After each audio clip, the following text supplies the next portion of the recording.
Bueno, acá lo que les pido es que vean, matrícula folio real de provincia, ¿sí?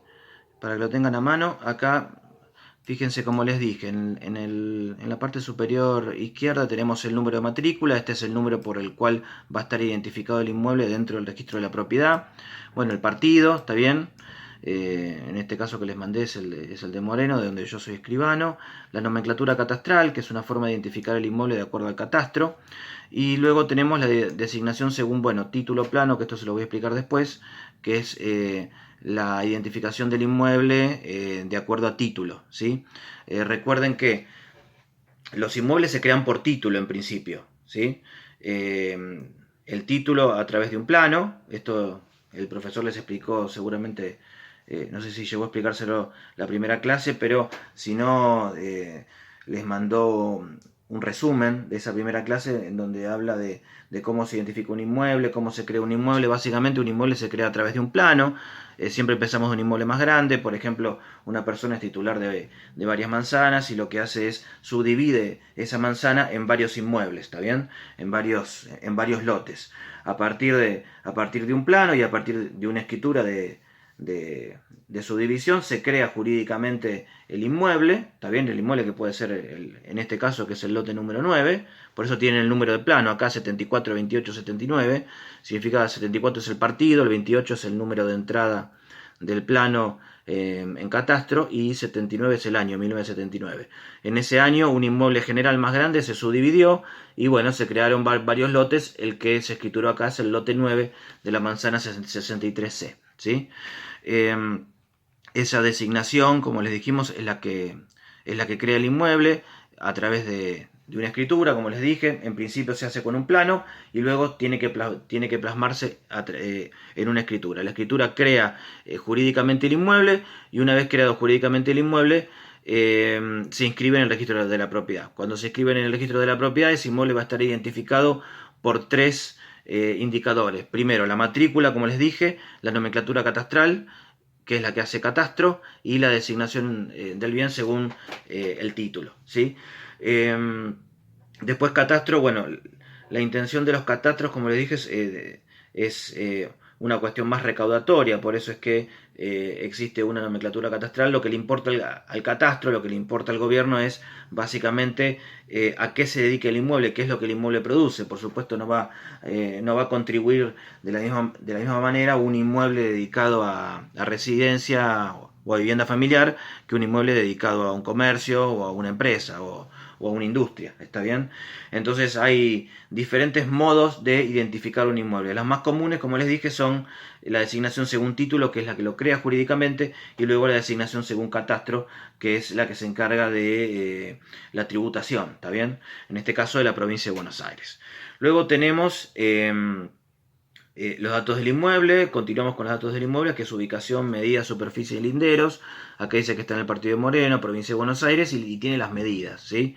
Para identificar el inmueble se dice que mide tanto, ¿sí? De frente al, en este caso al sudoeste. Como verán, es una esquina porque tiene una ochava, ¿está bien? Y se los leo acá, dice, mide 16,31 de frente, 3,50 en su ochava al este, tiene otro ochava, miren ustedes, otro ochava de 4,15 al sudoeste, 19 metros con 44 en su otro frente al este, 12,25 al oeste y 12,26 al noroeste, ¿está bien? Tiene una forma bastante irregular. La cuestión, ¿cuál es? Que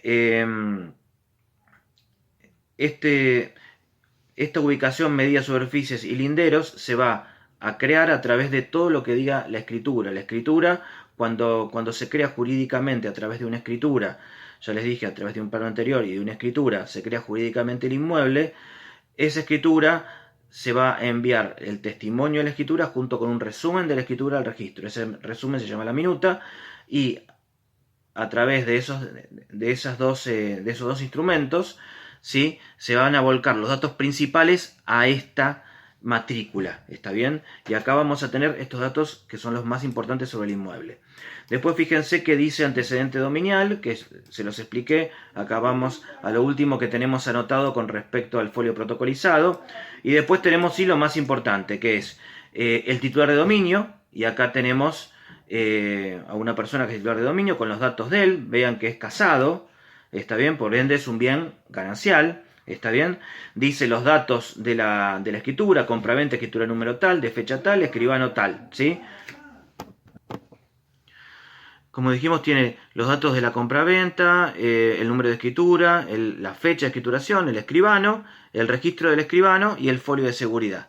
Siempre a todos los escribanos, cuando escribimos los inmuebles en provincia de Buenos Aires, tenemos que agregarle un folio de seguridad donde están los datos principales de la escritura, ¿sí? Luego fíjense la segunda columna, bueno, en la proporción, en este caso compró el solo, así que tiene el 100%. De acuerdo a las leyes registrales hay que anotar que se anota en quebrados, ¿sí? O en fracciones, 1/1 o 1/2, que es la mitad indivisa, ¿está bien? En este caso es un 100%, deberían haber anotado 1/1.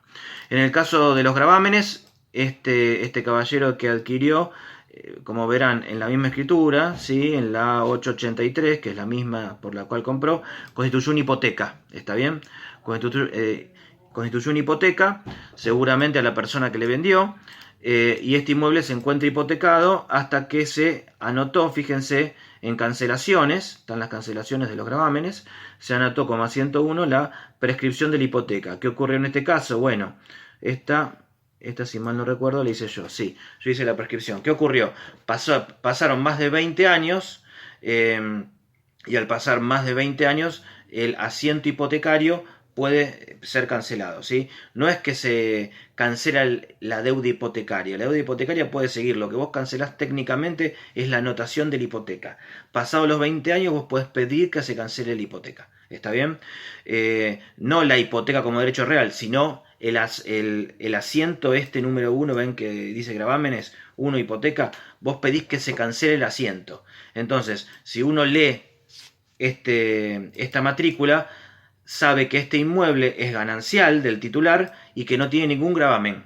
¿Está bien? Porque esta hipoteca, el asiento hipotecario fue cancelado. La hipoteca o la deuda puede seguir subsistiendo. Quizás nunca pagó la deuda. ¿Está bien? Hoy en día sería una obligación natural. Pero como pasaron 20 años, la ley prevé que vos, pasados los 20 años, podés solicitar que se cancele el asiento hipotecario. Por ende, el inmueble queda libre, en este caso, del gravamen de la hipoteca, ¿sí? Recuerden que sancionado el nuevo código, al año de la sanción del nuevo código se sancionó una nueva ley que extendió el plazo de anotación de las hipotecas de 20 años a 35. O sea que hoy en día tenemos 35 años de plazo de validez del asiento hipotecario. ¿Está bien? Si vos querés cancelarla, si vos querés cancelar una hipoteca, o pedir en este caso la prescripción del asiento hipotecario, necesitas que hayan pasado 35 años. Si no puedes lograr eso, si no tenés el tiempo, tenés que conseguir que el acreedor hipotecario te cancele la hipoteca por escritura pública. ¿Está bien? Pero en este caso, como ven, el 101 de la prescripción de la hipoteca no se hizo a través del acreedor hipotecario, sino que al haber pasado los 20 años se cancela a solicitud de parte. Recuerden que en el caso de los embargos y otras medidas cautelares, la cancelación es de pleno derecho. ¿Qué significa? Que, por ejemplo, todas las medidas cautelares y embargos duran 5 años. Pasados los 5 años desde que se inscriben en el registro, cancelan de pleno derecho. O sea, prescriben de pleno derecho. ¿Qué prescribe? La anotación de ese embargo. El embargo podrá seguir existiendo, pero a los fines de la publicidad hacia terceros interesados, ese embargo ya no existe más, ¿sí? Ya no es oponible. Por ende, en el caso de la hipoteca, no ocurre de pleno derecho. Vos tenés que solicitarlo. Y tenés que esperar que pasen esa cantidad de años. Si vamos, por ejemplo, a la matrícula de Cava, yo les quiero mostrar acá, para que ustedes vean que es bastante similar. No es igual, pero es similar. Fíjense que tienen la matrícula también en el borde superior izquierdo, el número de matrícula. Ven que ahí tiene una barra, dice 19-3035/6, significa que es la unidad funcional número 6. O sea que este es un edificio de departamentos, seguramente. Bueno, dice la ubicación del inmueble. Luego a la derecha dice la nomenclatura catastral. Después abajo dice, bueno, la superficie del inmueble, datos básicos del inmueble. Y luego tenemos, sí, la titularidad sobre el dominio, los gravámenes que se hayan anotado, en este caso se anotó un bien de familia, y luego se desafectó el bien de familia. ¿Está bien? Esto para que vean cuáles son los dos tipos de matrícula que se refiere al folio real, tanto en capital como en provincia de Buenos Aires, ¿sí? Lo que tiene diferente capital con provincia es que en capital, cuando un escribano pide certificados a los efectos de escriturar, la certificación se anota en la columna de titularidad, como lo pueden ver acá en la cava, ¿sí? Y en el caso de provincia se anotan en una cuarta columna, ¿está bien? Déjenme ver si tengo alguno para mostrarles específicamente como ese. En provincia, déjenme ver a ver si tengo acá.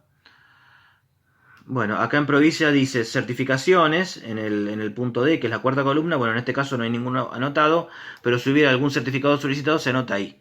Recuerden que capital se anota debajo de la parte de titularidades. Muy bien. Entonces,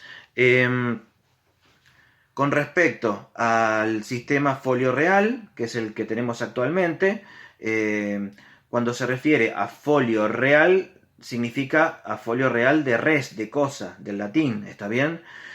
¿Por qué? Porque la vida jurídica del inmueble va a estar reflejada en un solo documento. Recuerden que antes con el sistema de folio protocolizado teníamos que ir por varios lugares. Si yo tenía un inmueble que lo había comprado en el año 72 y quería saber si había una hipoteca, bueno, tenía que fijarme en el registro.